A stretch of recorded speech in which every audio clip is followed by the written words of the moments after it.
Welcome to the Meez Podcast. I'm your host, Josh Sharkey, the founder and CEO of Meez, the culinary operating system for food professionals. On the show, I'll be interviewing world-class entrepreneurs in the food space that are shifting the paradigm of how we innovate and operate in our industry. Thanks for listening, and I hope you enjoy the show. Yo, they say art mirrors life with every stroke of the pencil. I'm giving you folks a glimpse into my experience. Today, we're chatting with the founders of Burlap Barrel. It's a spice company / public benefit corp founded by Frisch and Ori Zohar with a really unique approach to the spice market. The company is continually working towards ending inequality and exploitation in food systems that disenfranchise skilled farmers.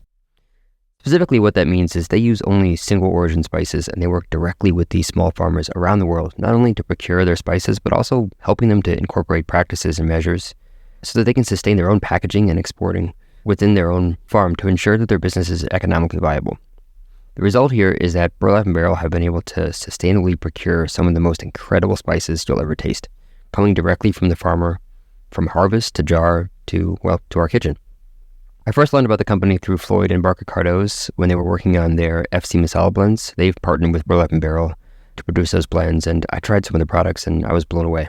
I caught up with them for this episode about a week before their episode on Shark Tank aired, and most recently I just saw a couple of their spice jars on the set of their season 2, so word is definitely getting around.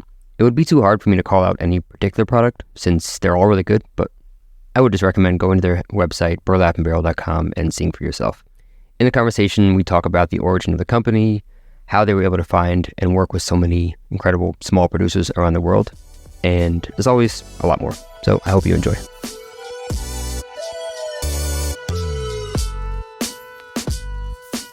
Ethan, Ori, welcome to the podcast. Thanks for having us. Great to be here. Yeah, excited to have you too. I think we'll probably talk about it today because recently I saw your news about Shark Tank, so I want to dig into that, or at least as much as you can share. I'm sure there's probably some you can't, but maybe just to get started, I'd love to hear a little bit more about the two of you and how you got started together with Burlap Barrel. Yeah, we've been friends for 15 years. This is our second food company together. We started Burlap Barrel in the fall of 2016. A long story, which I'm sure we'll get into, but we had originally met through some mutual friends kind of in the restaurant scene in 2009, somewhere around then. I was working at a restaurant called Allen and Delancey on the Lower East Side. Ori would show up at the end of my shift and work something out, wind up making some snacks in the kitchen or having drinks at the bar.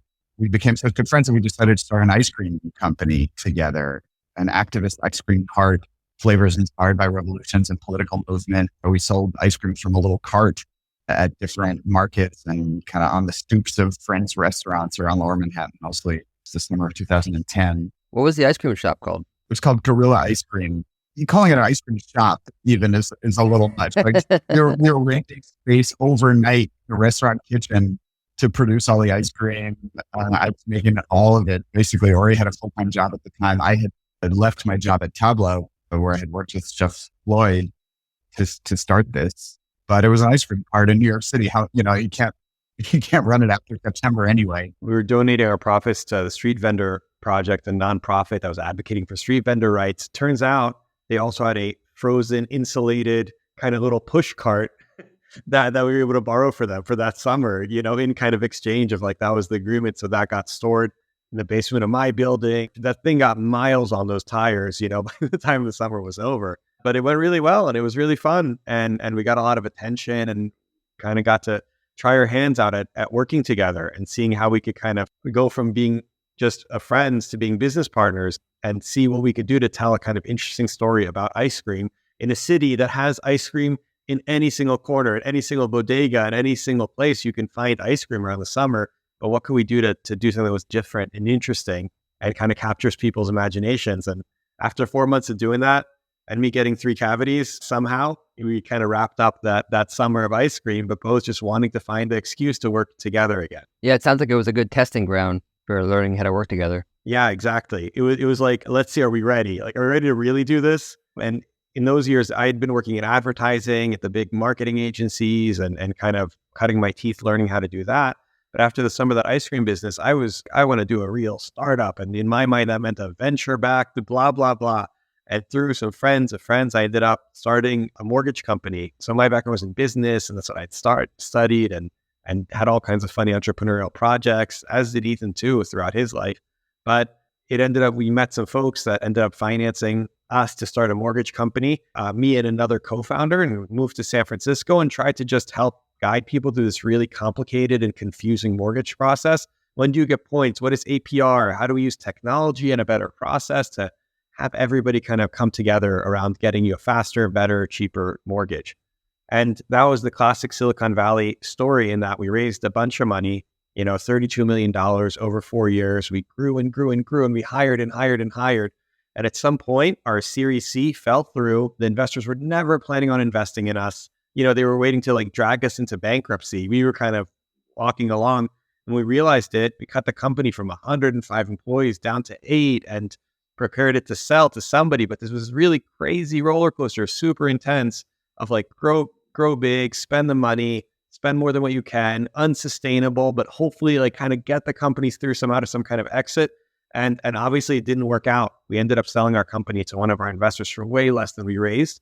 And I kind of left that experience kind of licking my wounds and be like, oh my God, what happened here?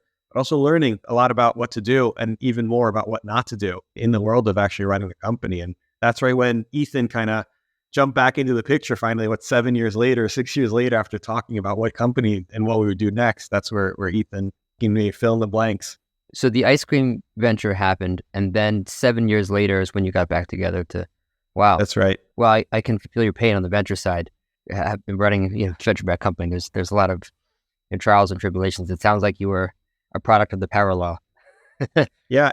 Listen, there's good ways to use venture capital to grow your business really quickly. But we never had a real engine of our business. We were always losing money. And the more we grew, the more we lost money. And so it's not to say that venture are possible, of course, but we just we took the money and tried to grow as fast as we could before we really knew what we were doing in the mortgage company and had a product that people really loved and all that. And I know one of the things that I really learned was that some of this stuff is really transferable when you're running a business. It doesn't matter what kind of business it is.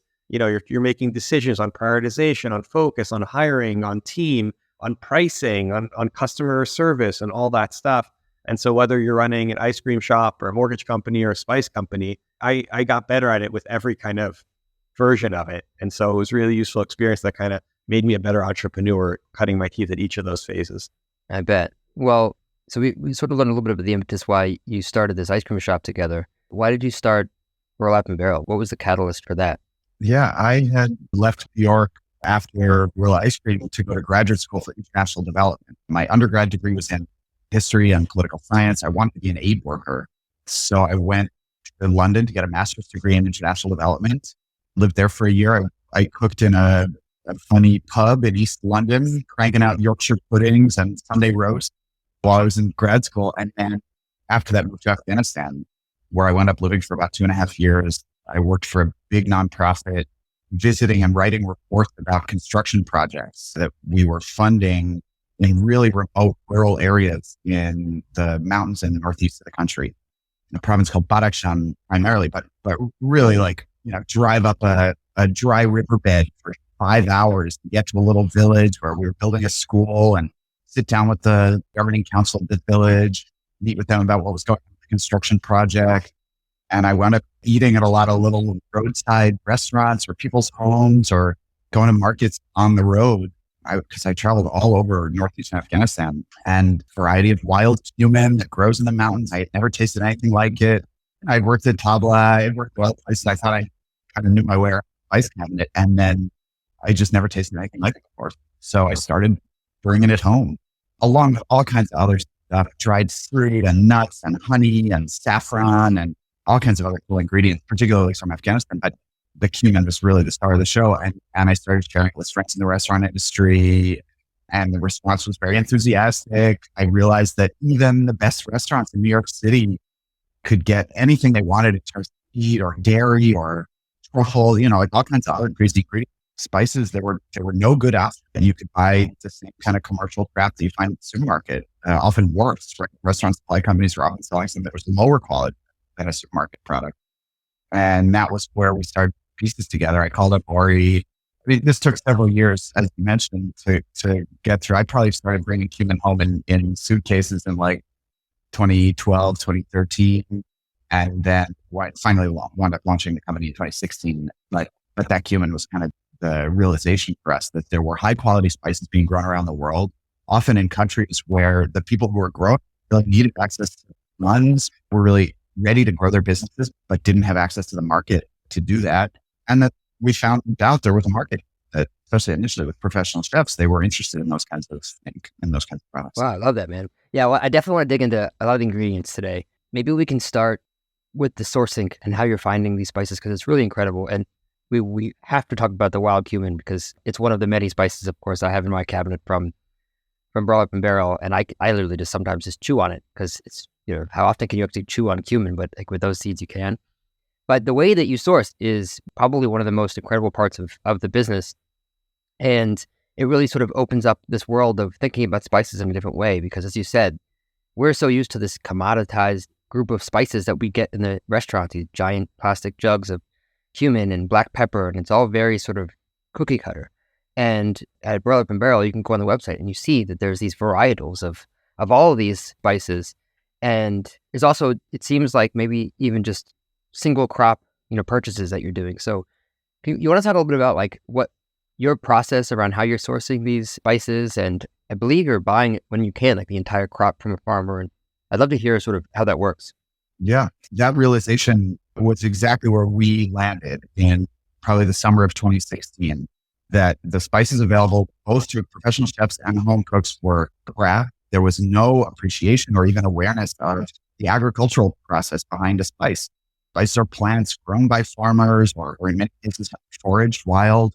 But even black pepper or cinnamon, things that people use and eat on a daily basis, people know nothing about where they come from or how they're grown.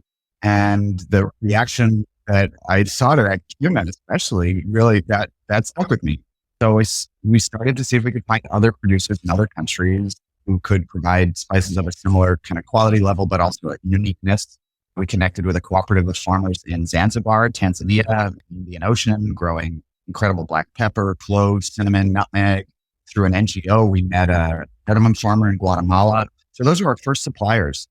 We really didn't know what we were doing. We had no experience in import-export and the spice trade and in any of the pieces of this puzzle that we were going to need to put together. But we just went for it. We ran the business out of my apartment, my one-bedroom apartment in Queens for the first year or year and a half. And so hold on. I have to just like understand, how did you get in a hold of these farmers? The folks in Afghanistan I met while I was living there and started working with a former colleague to kind of buy from these village-based co-ops. Very small quantities. You're buying a few kilos at a time, maybe. And then the Zanzibar co-op I met through a Tanzanian American friend who was working on a direct trade coffee export. And she had met this group of spice farmers. And that's a theme that we've seen throughout, right? Like a lot of the stage has been set by coffee, tea, chocolate, right? Other agricultural products that have taught consumers about the value of single origin, about the diversity of flavor kind of contained within that category. So that's when we met the farmers in Zanzibar. And then the farmer in Guatemala, I met through an NGO called Heifer International. Through my nonprofit work, I had a contact there and we sort of chased it down. But 2016, went to Zanzibar to meet the co-op there. And then the end of the year, I went to Guatemala to meet the farmer there. I don't know what they thought of me showing up. Like literally, I went to Guatemala with 4 empty duffel bags and filled them and carried cardamom pulp. So, I think he was sort of entertained. Now we've been working with him for 7 years and become a close friend. We've been to visit almost every year, actually, 5 or 6 times. So now there's a real relationship and we're his biggest customer. But at that point, I didn't know what I was doing. You could tell I showed up on the car and it's like, I don't know who the hell this guy is. But that's what started. And so we meet farmers in those ways through nonprofits, through strings of connections, friends of friends. We meet farmers on social media, farmers through local government agencies. We're not just looking for any farmer. That's also an important point. It's not that hard to find spice farmers, but what's really hard to find is spice farmers who are kind of visionary about what they do. We're growing an exceptionally high quality product We're doing it in a sustainable, regenerative, organic way, who have a real philosophy around their agricultural process, who are growing heirloom varieties for cultural reasons or for preservation reasons. There's, as you mentioned, there's a lot of pressure on farmers to grow commodity crops, high yield varieties that don't taste like much, tons of pesticides and herbicides to increase their yields. It's not about flavor. It's all about volume. So finding the farmers who are already doing something different, who have already come to the conclusion independently that this system sucks, that's really what we're looking for. Those are the farmers who wind up making the partners. How do you filter for that, or how do you validate and verify those things? We visit. That's really the primary way. There's conversations that we have remotely, talk by email or by phone. We try to do a video. We ask them to send samples. We have a little bit of a process of vetting ahead of time. But then when we decide we're going to work with somebody, we always go visit, or almost always. It's been tricky with COVID, but we try to go visit in person. And that's always the best indicator. Spending some time with somebody on their farm, walking around, they explain everything to you. You get to know them as a person, you meet their family, spend some time in their home. They get to meet us too. We give them our whole spiel. Here's what we do. We show them our website. We walk them through our pricing model. And then it's ultimately a sort of a person-to-person relationship kind of gut check. Do they want to work with us? Do we want to work with them? Are they ready to take on a little bit of extra work in terms of packing and prepping for export? That may not be something they've done before. Often it's not, but we walk them through that process. And then we buy as much as we can, basically, from them. We follow what we call the farmer-led pricing model, which means they set the prices. We really don't haggle hardly at all, pay them pretty much whatever they ask. And then we handle all the logistics. If we need to arrange a pickup from the farm, we can. Usually, if not, they deliver it to the port. We get it onto a boat or onto a plane, bring it in here. We buy right at the point of harvest. So we're getting the freshest possible product. We're making purchase commitments often a year in advance so that they know how much to grow for us. We're putting down significant deposits. We're paying for input, paying for fertilizer, organic fertilizers, and whatever else they need at the beginning of the season. And they understand that the story is a big part of what we sell. The product always stands for itself. Our spices have to be exceptionally high quality. Otherwise, we don't carry them. But our partner farmers understand that our customers want to know who they are and where the spices come from and how do they grow them so well, like what makes them taste so good. And so us going in person and having those conversations and taking pictures and asking a million questions, that's what gets us there. Yeah, I mean, that's just as important is the story behind the spice. Do you mind maybe sharing a couple of the stories around your travels? Anything really crazy that sticks out? Or Yeah, of course. They're all crazy. I mean, all the trips. So I was planning a trip to Indonesia a few years ago. I had wanted to find a white peppercorn, and there's different styles of white peppercorns. There's sort of a European style, which is really just about color, no black flecks in your white cream sauce kind of thing. And there's an East Asian or Southeast Asian variety, which is fermented, and they use the fruit of the peppercorn. Peppercorn is a fruit. It grows like grapes and bunches on a climbing vine. So they'll use the fruit of the peppercorn to kickstart a fermentation process. The fruit rots away and you're left with the white pit that picks up all these kind of funky, cheesy, miso-y sort of flavors and aromas. So I had wanted to find a particularly funky fermented white peppercorn, and really randomly, a few weeks before my trip, I got an email through the Contact Us form on our website. Dear Ethan, I am a white pepper farmer on the island of Bangka in Indonesia. I would like to sell my pepper to you. I was like, buddy, you are not going to believe this, but I'm going to be there in 2 weeks. So I went to the farm. I had planned to go to that island anyway. The island is famous for its long fermentation process of the peppercorns. And I visited, and not just him, but I probably visited a half dozen other farms at least.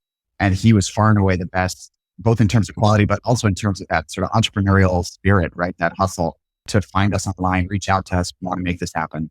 And we've been working with him and his son for 5 years, 2017 or 2018, where we made our first purchase from them. So that's one story. We went to visit our partner peppercorn farmers in central Vietnam too, which not only is a long flight and a drive and a this and a that, but then we get to the farm. And I think that's what we talk a lot about. We talked about like us getting the farmers' trust, right? I think that's super important that like they're used to selling to the same people and families that they've been selling to for years, for generations even. And so we're coming in here as foreigners, and many farmers have also like terrible stories of a foreigner coming in, promising a lot, under delivering, cheating them, or just kind of being a different devil, right? Than they've known. And so we went and we stayed on the farm and we slept on the farm. We even went and they said, come, we'll pick peppercorns. And so they gave us all this protective gear, which was very funny because they don't use any of it, but they were trying to protect us. And we spent half a day picking peppercorns. And eventually they said, all right, let's go up the ladder and let's pick the peppercorns that are a little bit higher because peppercorns are the fruit of a climbing vine that grow in bunches like grapes. And we started climbing and this ladder's wobbly and we're up 20 feet. And we're saying, are you sure this is okay? They said, yeah, this holds 4 people on it. And what we learned is that 4 Vietnamese people is not equal to 2 American men. And right as I took a step to the top of the ladder, the whole thing buckled. We got thrown to the ground, and it's nothing that a lot of beer on the farm could fix. But we stood there, and it's just spending the time. It's getting to know them and their families and the process and what they do. Because as Ethan mentioned, normally the farmers are just selling to like somebody else that collects the spices, somebody else that cleans the spices, somebody else that dries the spices, somebody else that grinds the spices. And we're working with the farms to say, can you do all this yourself? And can you manage it? And if that happens, so much more of the value can stay with you. The price doubles, triples, quadruples of what they can kind of keep in their farm, in their community. And so it really changes it. But you can't do that over text or over WhatsApp or over a phone call. Like us being there and having dinner with them and spending time on the farm is really the thing that connects the dots between our 2 worlds and sets up a really good working relationship because we don't have contracts. We're not going to sue them. We're not like, it's really a relationship based on mutual trust and a mutual benefit of us working together.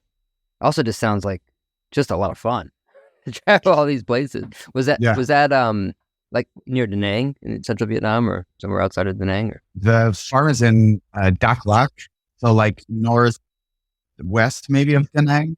Oh, okay, gotcha. Something like that. It's a coffee growing region. And actually they intercrop coffee and peppercorns. The peppercorns provide the shade for their coffee bushes. Oh, that's cool.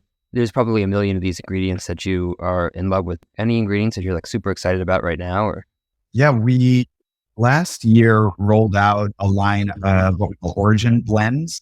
So looking for ways to support our partner farmers to add more value at origin, we stumbled on the idea that they could produce blends for us, often sort of traditional recipes, iconic blends. So we were able to get an amazing Turkish blend, a kofta baharat, blend of 2 different chilies, cumin, allspice, and garlic, a kind of a meatball and kebab blend from a 4th or 5th generation spice blending company in the Istanbul Spice Bazaar.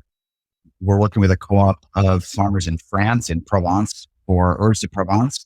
Oh, cool. A co-op that not only grows the herbs themselves, but also dries and blends them into a sort of a traditional ratio for Herbes de Provence without lavender. There's no lavender in our Herbes de Provence. A za'atar from Palestine, a 5-spice from Vietnam. We have a new set of origin blends coming from Zanzibar, a curry, to do some traditional spice blends. I saw that 5-spice. I didn't realize that Vietnam had like a 5-spice blend that they do. I just assumed that was always just a Chinese. Is it the same ingredients? Maybe historically, going back far enough, it was Chinese, but it's spread all over Southeast Asia for sure. And the recipes are a little different, right? Based on local ingredients. And Vietnam just has such an amazing spice culture. A lot of spices are grown in the country, used throughout the cuisine. And we have really great partners there. So that's why we wanted to do a Vietnamese 5-spice. It has a character that's a little bit different, maybe a little more savory or a little more, it's got a wild relative of a Szechuan peppercorn in it called Mac Ken, which gives it a little bit of like a citrusy, tingly character. It's a cool blend. I'm a little annoyed with you guys because I get a few spices on Burlap Barrel that I'm like, damn, there's more I need to get. I just keep ordering more of them, and I haven't gotten this one, so I'm going to have to. We really need to start making spice racks. I think that's the next step for the business, is to start building storage. That's a great idea. You should totally do that. But is that blend the Vietnamese 5-spice? It's still like the star anise and fennel and clove and cinnamon. Is it same stuff, just different like variety of spices? Yeah, exactly. Maybe a slightly different ratio sort of for the Vietnamese style, but the number 5 in the name applies not to the number of spices in the blend, but the number of flavors, the 5 traditional flavors in Chinese cooking. So it's sweet, salty, or pungent, and hot, I think, are the 5. So whatever the local ingredients are to match those 5 flavors. But there's, I think, 9 spices. Yeah, I think it's savory is the other one, right? Salty and savory. I can't wait to try that one. Anise seeds is probably like one of my favorite spices. I haven't tried is it Rocky, right? How do Yeah. you pronounce the Rocky? It's the beverage, right? Raka, or it's the anise that they use to make the Turkish raka, arak, or that anise spirit that people love all over the Middle East. So it looks like those are like in limited supply. Is it seasonal, or is it more that just like you happen to get your hands on some and that's it? That's a good question. Often our spaces are limited by our access to them, but in this case, that one's limited because they just haven't sold that well. We try to keep our lineup pretty focused. So if something's not moving, we drop it. And unfortunately, anise seeds have been a hard sell. But that's one of the fun things of being an e-commerce company is that like we have so many limited things. We could try a lot of stuff. And if it sells really well, people like it, people connect with it, keep going. We find other versions of it, all that stuff. And if it just could be a specialty thing that we bring in a couple times a year. If you want it, come and get it. And if not, then it's not going to be a regular stock. But we have this like unlimited shelf space that we can really play with and bring a lot of stuff that you would never find in your grocery store because your grocery store would be crazy to stock it. But we're a single origin spice company, so we can do what we want online. Yeah, and anises, I feel like they're really underrated. I just put them in salads. I mean, they're like crunchy, raw. You don't do much to it. I love them.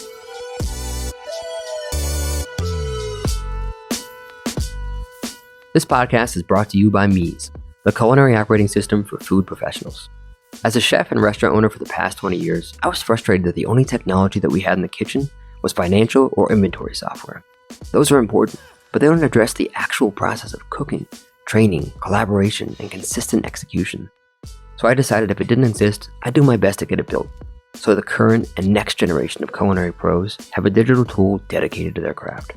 If you're a chef, mixologist, operator, or generally if you manage recipes intended for professional kitchens, Mies is built just for you. Organize, share, prep, and scale your recipes like never before, and get laser-accurate food cost and nutrition analysis faster than you could imagine. Learn more at www.getmies.com. Do you find that you're also selling to restaurants? I feel like you could just offload all of those to one restaurant. Yeah, right. We should. Yeah, we're probably 80% direct to consumer these days. And that was a shift that really came out of COVID. Before COVID, we were at least 50% a restaurant supply company. That's where we started. I would take a backpack full of samples and pick a neighborhood and, 3 to 5 p.m., literally knock on doors, go door to door to try to talk to chefs and hand out samples. And that was like the first couple of years of the business. And then when COVID started in March of 2020, we were in India on a sporting trip, came home with COVID, both of us, although we didn't realize it at the time. For smell. And then all of our restaurant customers closed. So we had a few weeks of existential crisis. And then home cooks really came riding to the rescue. That wave of flour and beans and all the other kind of staples people had been buying, especially online, they realized they needed spices to make them taste like something. And we just saw our business explode from April kind of through the end of the year with a very different kind of customer than we had dealt with before. And is that now starting to even out again with restaurants and direct consumer, or is it continuing to just be primarily direct consumer? We had always wanted to also just make sure that we could kind of sell to home cooks and do various things because like so many people told us to like just focus on one thing. You can't build a company that does many things to many people. And here we are, 2 people selling to restaurants, selling to home cooks, selling to grocery stores, and selling to like bulk manufacturers. Like we were just happy. Like, you want to use our turmeric? Great. Like we didn't really discriminate, but we knew that we wanted to also get home cooks, but that just usually is a really expensive thing to be able to kind of get because people do millions of dollars in advertising and raise money and all that stuff. And so restaurants have definitely kind of come back kicking, and it's been really cool to see that. But still, the bulk of our business has still remained with home cooks. And that is actually a really nice relationship because we can send out a newsletter, we can introduce stuff, we can kind of just push stuff out and really quickly have tons and tons of people saying, yeah, I would love to try that. And so we still want to nurture this balance because depending on what happens, maybe the economy tanks, everyone's cooking at home, not going out to restaurants as much, then our e-commerce, or maybe even grocery will pop there. Maybe restaurants, the economy will be great. Everyone's going back out to restaurants. And so we just want to be able to kind of be represented in each of those areas because we just want to be able to get spices in front of people however they want to engage with it. And so, we stated around 80% e-commerce through our site. We want to keep growing the business and we're happy for that to come from wherever we can. We now need to figure out restaurant distributors and all that stuff. And that's a whole nother world that we're just starting to dip our toes into. Yeah, absolutely. Although I do see more sort of direct to business working as well, just like restaurants ordering direct. I mean, the thing that I find to be the biggest misconception with restaurants, now that we actually have access to really good spices, is that these spices are more expensive than than the white pepper you buy from the name I won't mention. And there's a reason for it. You need to use a lot less of it because it's really strong. First of all, it's a much more sort of unique flavor profile, and you don't need nearly as much of it. And it becomes something that's accretive to the dish way more than sort of like these sort of very sort of commoditized spices. So I do think there's this huge opportunity, and I hope that just restaurants get their access to more of these. The supply chain for spices typically has so little to do with flavor, right? They're treating it like futures. It's treating it like what's trending and how's the harvest in Brazil versus Vietnam. And like everybody's kind of passing the spice 10, 15, 20 times by the time it gets to you. Every person's taking their bite. They're mixing good and bad lots together.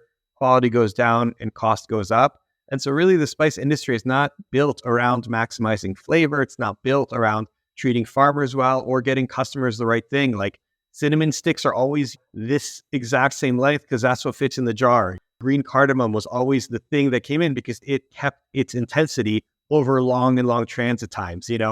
Vanilla beans are sold whole versus split because that fits nicer in the tube and looks like, there are all these things, and we get to really question those and see what other things we can kind of bring into it. Like our cardamom is the vine ripened cardamom that goes from green to a little bit yellow. The commodity market's like, no thanks. And we're like, this is actually way better. You're missing out. And so that's where I think we get to kind of challenge some of those assumptions and also bring in spices through a direct supply chain that aren't a premium to kind of what you're paying. I mean, we're never going to get you garlic at $1 a pound, and you shouldn't even be using garlic as $1 a pound. Somebody's paying the price there. But that's where we get to build these new supply chains that are kind of running circles around the existing stuff. I love that. Yeah, it definitely seems like there's like this disruption in the spice industry now. Almost like, the Silk Road was this dangerous place and no one could go there because you would get murdered. And then Genghis Khan, for all the terrible things he did, he actually opened it up, and that disrupted the entire industry of spices, among other things. And then that sort of died out again with commerce. And we haven't really had, up until recently, another sort of revolution of this. And it does seem now that there's just way more access to incredible spices because of companies like Burlap Barrel. I could talk about 20 or 30 more ingredients. I do want to bring up one more before we move on because I've never seen it before. And then I promise we'll go on to something else. But fermented locust bean, iru, like what the is that? Where did that come from? Who uses it? What's like the application? How did that come about? Yeah, it's a West African ingredient. We originally launched it as a collaboration with a friend of mine, Chef Wei, who wanted to launch it under a brand that almost literally says "fuck Nestle." So that's what's on the labels. Because the point that he wanted to make by launching this product was to point out all of the kind of processed ingredients that have been introduced into West Africa to replace the traditional sources of umami. And iru, or dawa dawa, there are a lot of names for it, is one of them, alongside smoked fish and dried fish and fresh pressed palm oil and other things that have been replaced largely by Maggi cubes and MSG, bouillon seasoning, things like that. So the iru it's a bean. It grows in pod, sort of like a carob pod or a tamarind pod. The beans themselves have a sour kind of fruity pulp around them. The pulp gets pulled off. The beans get boiled and salted and boiled and salted. The process of kind of cleaning them and salting them, and then they ferment. We work with one lady. Her name is Mami John in rural Nigeria. She produces the iru for us. The trees grow kind of more or less wild in the area, and she'll go out and harvest, and she'll buy from other people who are harvesting, and then she does the processing herself in a shack. I mean, in a very small operation.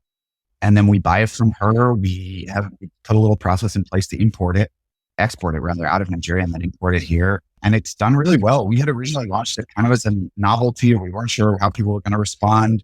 We sold out of our first shipment within, I think, minutes, if not a couple hours, but not more than that. And it's been a consistent part of our lineup ever since. You would use it almost the way that you would use sort of Chinese fermented black beans or miso or other kind of fermented bean products from other places, Oh, interesting. adding a little bit into a stew or a sauce, pot of beans, anything that's going to cook slowly for a long time. And it just adds this base note. It's a little chocolatey. It's a little mushroomy. It's a really cool ingredient. Wow, that sounds incredible. I'm like writing down my next shopping list of what I'm getting at Burlap Barrel. Okay, I'm going to stop asking about ingredients because that will be another couple hours of this. Maybe we could talk a little just generally about sort of the spice industry. I do think, like we were talking about, that there's this change happening. But what do you two see as the future of the spice industry looking like? At least in America, let's say. We joke that the spice trade is the oldest industry in the world. People trading spices goes back thousands and thousands of years. But what is unprecedented really about our approach is that farmers have never known where their product is going once they sell it. They sell it, like Ori mentioned, to a local buyer, an intermediary, a middleman of some kind. It changes hands a dozen times, but the farmer's out of the picture. They don't know where it's going. They don't know how much it's being sold for. They don't even know how we're using it at its final destination. So it's great to talk about traceability from the customer's perspective. Customers want to know where their food is coming from. That's amazing. But farmers also need to know where their food is going. That's what puts them in a position of power to make decisions about pricing, about quality, about all kinds of factors in their businesses that previously they just had no real ability to make those decisions. They didn't have access to the information. So that's one kind of key thing that we're changing or we're working towards changing is that transparency in both directions. Customers know exactly where it came from, but farmers also know exactly where it's going, how much we're selling it for, and they can set prices and we can bring them into that conversation as real partners. Pandemic had everybody cooking and engaging with their foods in a different way. And as supply chains broke or stayed, like I think people got to know a little bit more about what it takes to bring something into your kitchen and all of that. So we have seen people get really curious and like learn about cinnamon being tree bark and reading about who the farmers are and how it's grown and why it's grown and how it's used locally. And it's just been really cool to see people wanting to deepen into it. I mean, early on in the first like years of Burlap Barrel, like friends would be like, paprika is just used for coloring, right? And it was like, no, not really. I mean, maybe what you have in your home, sure. But I think that that's been really fun is to just see that people have been really interested in this and not in a like foodie coastal way. Like our customers really tend to be women. They tend to be in their 50s and 60s. The e-commerce, the people buying from our site, they tend to be older and less like city based. And they tend to be excellent cooks and they probably don't have lots of local specialty stores around them. And so all of a sudden, like I was talking about how TikTok is shaping food and all that stuff, but I really would argue that middle-aged ladies are having a much bigger influence in the shape of food and especially around e-commerce. And so it has been really cool to see kind of just this access happening across the country, people bringing it into their own homes if they can't get it nearby. And we just really want to be part of that story. Look at Rancho Gordo sending heirloom beans all across the country. Look at all the new meat delivery companies. Look at all that stuff. Not all of it is like economically efficient or anything like that, but it is really interesting that some of those customers, it's not just for people living in big cities with high population densities and all that stuff. So that change has been really cool to watch. Yeah, from a manufacturing perspective, even just thinking domestically, it's funny when you were talking about the farmers and you're sort of empowering and enabling them to understand more about the value of their product and incentivizing them to be these small farmers producing high quality. It's almost the antithesis of this in America. I don't know enough about how spices are grown, but obviously like cattle and meat, it's almost impossible to not become part of a large commoditized cooperative if you're going to be, raising cattle or chickens to that. And I imagine it's very similar with other products. And it's part of the reason why I think, most of the spices that we probably buy in the States don't come from the States. I have to imagine that there's a lot that we could grow in the States. Are you seeing any sort of progress in that realm in terms of like, domestic production of products that can become spices? That became a priority in 2020 when we were having trouble with some of our international shipments. We started reaching out to local producers. We're lucky to have a co-packer in upstate New York who has a dehydrator. And so we've been able to buy local produce, including wild ramps from the Adirondacks. We do a lot of work with Norwich Meadows Farm in upstate New York for cumin nardello peppers and scallions and garlic staves, kind of cool ingredients that we have experimented with as dried spices. We work with a farm in California that specializes in chili peppers. They're next door to a stone fruit orchard, and they use the trimmings from the stone fruit trees to smoke their chipotles and other peppers. We work with a curry leaf farmer, actually a connection through Floyd in Southern California, who grows and dries his own curry leaves, which we sell as a powder. Oh, wow. Some of it is just economics, right? Like anything grown domestically in the US is going to be more expensive, but also it's geography. What makes it more expensive? Why is it so much more expensive in the States then? Land is more expensive, labor is more expensive, inputs are more expensive compared to rural Vietnam or rural India or Turkey, Afghanistan, et cetera. Even with the importing that's required to ship something from Vietnam or Indonesia, it's still cheaper to import from there than to produce it in the States? Significantly cheaper. Spices are very labor intensive. You can grow saffron in your backyard, if you wanted to in large swaths of America, but you need to go and cultivate these like ankle level flowers and like pick them at the right time at the this and that. It's really hard. And so there's a really big part also of kind of the cost of labor versus being able to transport these in giant boats, that are already going across. That obviously all went upside down in 2020 and 2021. But spices are labor intensive. There's not a lot of machine work. There's not a lot of kind of automation and stuff like that. It's people doing it with their hands. And that's where it goes back to those communities being able to specialize. Well, if you ever need two saffron pickers, my two kids are 2 and 4, and they're obsessed with the purple and white crocuses in our backyard, and they pick them all day long. So nice. I don't know if that's we're actually the same type of saffron, but they're all over the place. The other aspect of it is about market access. We're a public benefit corporation, a social enterprise. Written into our articles of incorporation is our social mission, which is to connect farmers with higher value markets, smallholder farmers. A lot of farmers in the U.S. already have access to a market. There are saffron farms in Washington State and Vermont and Texas and other places. They have their own websites. They can sell direct to consumer. They don't need us. Likewise with other farmers. And we're often helping producers in the U.S. kind of set up that presence so that they can sell directly to consumer, capture all the margin for themselves. But it's trickier in other countries. We really need to bring the spices in bulk and package them here because of FDA regulations and other requirements. So farmers in the U.S. already have access or easier access to that high value market, whereas farmers in Vietnam or India or Guatemala may not. Yeah. Have you seen any environmental impact or things, with climate change or anything that's impacted your ability to source spices, in the last 5 or so years? Yeah, definitely. Zanzibar, especially, their seasonal cycle of the dry season and the rainy season is all out of whack. They've had kind of the edges of tropical storms or hurricanes come in and put a lot of rain down on the island at a time of year when they wouldn't normally have it, which can delay harvest seasons by months potentially or destroy harvests. So the seasons used to be predictable and they're not anymore. The recent earthquakes in Turkey really destroyed the heart of Turkish chili production. That part of the country is where the best chilies come from. Our suppliers' warehouses were totally destroyed. Inventory was lost. Machinery was destroyed. People were killed. And it's going to be a real challenge to get them kind of back up and running.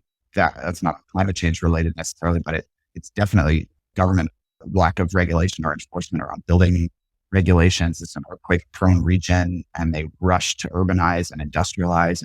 And the Turkish government really has deprioritized, especially smallholder farmers, low volume agriculture in favor of industrialization, building factories and pushing people into cities. And that's why, they saw the death toll that they did, crazy high death toll. So the collapse of the government in Afghanistan, we have continued to import cumin. We have our second shipment arriving today or tomorrow from Afghanistan after the Taliban took over.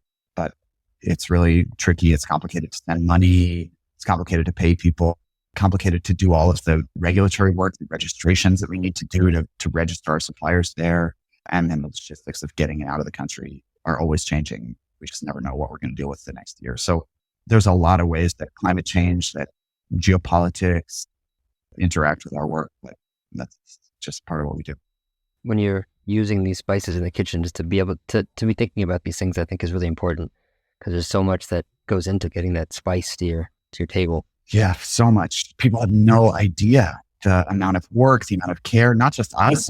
We're coming in kind of at that last 20%. The spice has been grown and dried and packed. We bring it in and put it into a jar. But cinnamon trees, really good cinnamon trees will take 15 or 20 years to mature. So a farmer is tending essentially a forest, and there's an intergenerational cycle where parents are planting cinnamon trees that their kids will harvest. We met a farmer in Vietnam on our first trip there a few years ago. She walked us around what looked like a forest, but was a farm, a cinnamon farm, just a lot of big cinnamon trees. She had just given that plot of land to her daughter as a wedding present. An investment that she had made literally grew over a decade or more to provide a real source of income for her children. Wow. So there's so much work and skill and knowledge. You asked earlier how we know who the right farmers are to work with. One of the ways that we know is when you ask a farmer a question. A lot of farmers, and especially like commodity farmers or farmers who are just sort of doing it for the volumes, will say, I don't know why I do it that way. I just always have done it that way, or that's how everybody does it. But a really good farmer, if you ask a question, will talk your ear off. We'll give you a 2-hour lecture on every little detail of why they do it in that way and why they plant them this far apart and why they harvest at this point in the cycle and why they use these seeds or these other inputs, manure or other fertilizers. The farmers who have that level of knowledge and passion are always the people who want to be working with. Yeah, absolutely. We were in Hungary a year and a half ago or so, and we met with Peter, our partner paprika farmer, but he's working on land that he bought that had been liberated by the wave of communism from his grandfather. So like, I don't know, so many of these farmers it's almost about like generational stewardship. Like we think we can quit jobs. How many of us work at our parents' company or at our parents' company, you know? But this is really about a multi-generational kind of environmental stewardship thing. He was showing us, we were plodding around through the paprika pepper fields with just like a 4-inch like cake of mud on our shoes. And he was so proud. He's like, I've been working for the past 5 years, 6 years on just improving the soil health here, just to make sure that because that's the time scale of all this stuff. I think that's what it often goes unappreciated. While we're kind of like mindlessly just like sprinkling some paprika powder onto like our beans or whatever. But like, that's what it really takes to produce the best version of these spices. And that's how these farmers engage with it, is that it's just on a totally different time scale than most of the things that we interact with in our life. That's like by the quarter, by the month, by the whatever new version, and people are constantly buying and selling and, you know, all that stuff. This is on a way different time scale. Yeah, it's so cool. It reminds me of the aceto balsamico, like the balsamic vinegar that has to be aged for 25 years, and they usually give it as a gift, almost like a dowry, you know, to their children, with all the sort of barrels that it must go through in the battery. And the time is something people just forget about, that, you know, they see a bottle or a jar of spices and how long and how much toil it took to get that. So cool, man. Well, you know, I think I'd love to sort of chat a little bit about kind of what's next, or what you guys are working on now, if you can, because you did announce it. I don't know how much you can talk about it, but let's talk a little bit about Shark Tank. How was that experience? How did you decide to go on there? Why? How has it changed your business? Oh my God, how was that experience?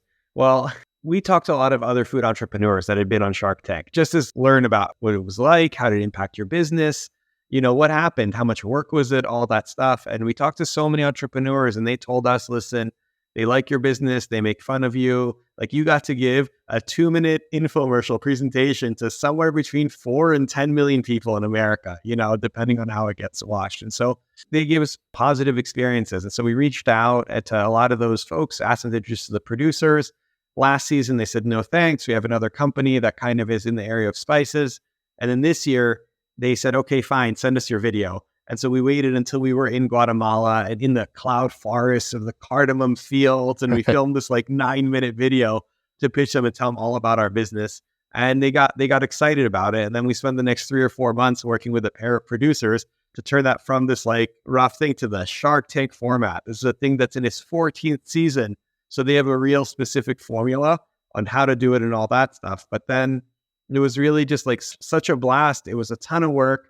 We spent, 4 hours a day for like the entire week leading up to it, just running lines. What if they ask this? What do we say that? How do we position this? How do we reframe that? What if they come at us for this? So we really worked to kind of make sure that when we were in front of the sharks, that we have a really tight question answer and all that. And you go through and you do hair and makeup and wardrobe and all that stuff. And all of a sudden the doors open and we're standing there in front of the 5 sharks, and it's so quiet. And we just spend time kind of taking their questions. And what you see on TV is like an 8-minute, cut of whatever. We were in front of them for almost an hour. So honestly, it's going to be really interesting for us to also see what makes it onto TV and all that stuff. But man, it was such a crazy whirlwind of an experience. And what we're really excited for is that this was a real way to introduce Burlap and Barrel and our public benefit corporation and our spices and our business model to millions of people all at once. And so we're so excited to kind of do that. And we're not allowed to talk about what happened and the outcome, anything like that. But we knew that just getting on that stage and being able to talk to kind of broadly America would really help us become more of a household name and help introduce people to single origin spices with the help of the Sharks. Love it. And when does it air? April 7th at 8 p.m. at whatever your local time is. And so, yeah, that's what we're really excited to watch it for ourselves / embarrassed, because who knows, you're not used to hearing your voice on your own podcast, but we're going to just be cringing pretty strongly the whole time it goes.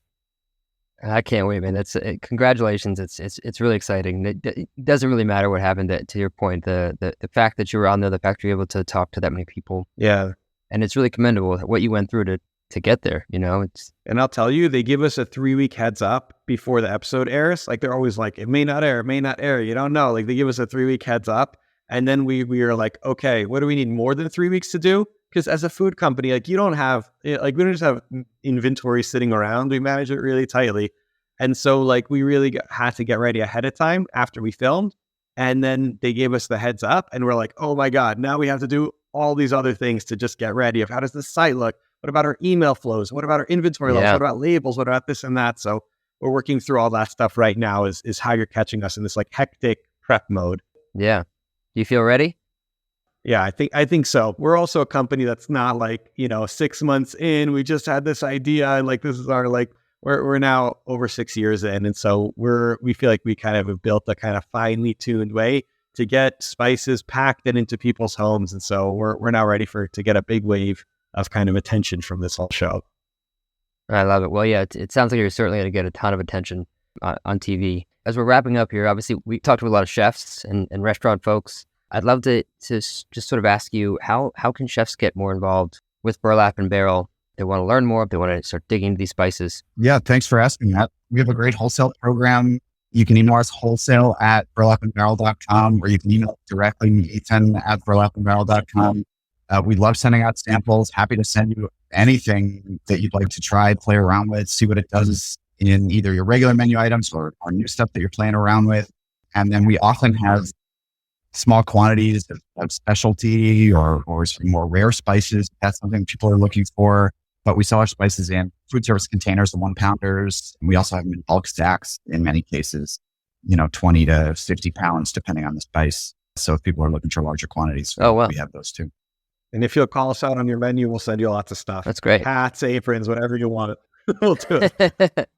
Have you seen any chefs or restaurants that have been calling out Burlap and Barrel on their menu? On their menus, it's been hard, to be honest, to get chefs to call out the spice provider on the menu.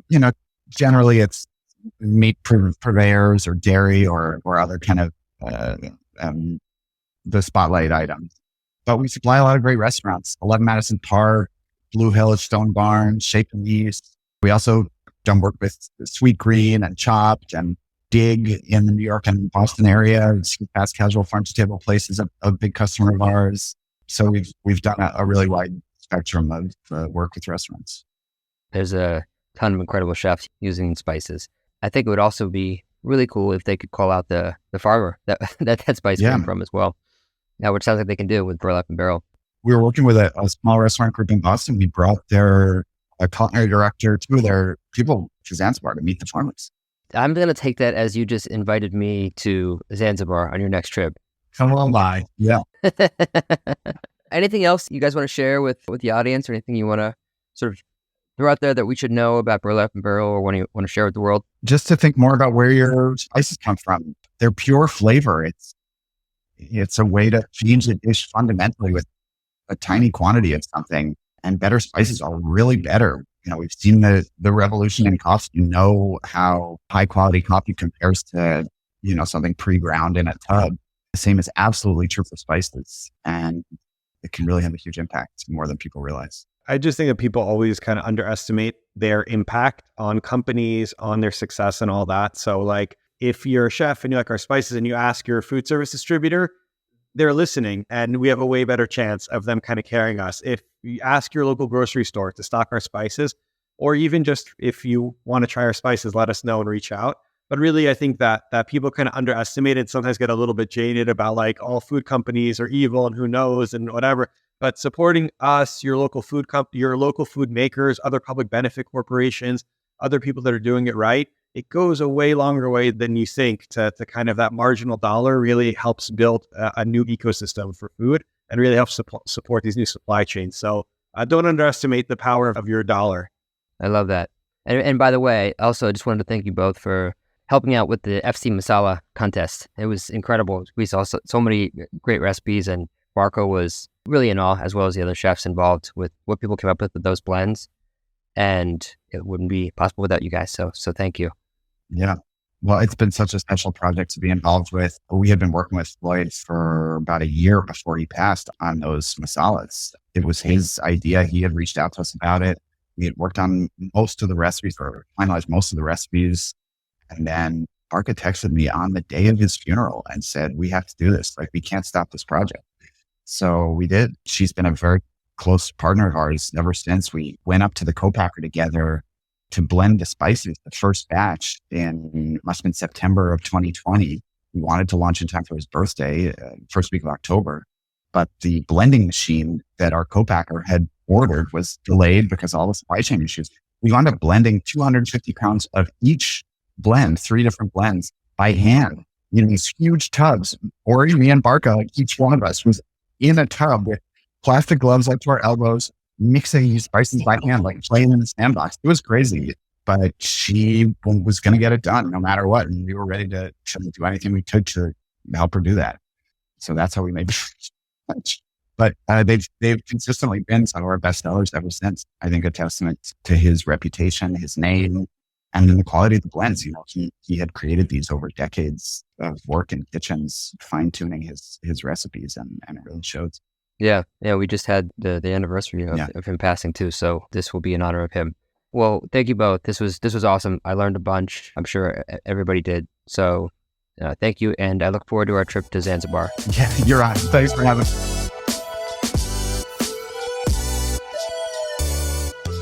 Thanks for tuning into the Mies podcast.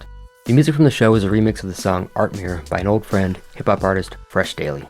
For show notes and more, visit getmees.com/podcast. That's GETMEEZ.com/podcast. If you enjoyed the show, I'd love it if you can share it with your fellow entrepreneurs and culinary pros, and give us a 5-star rating wherever you listen to your podcasts. Keep innovating, don't settle, make today a little better than yesterday, and remember, it's impossible for us to learn what we think we already know. See you next time.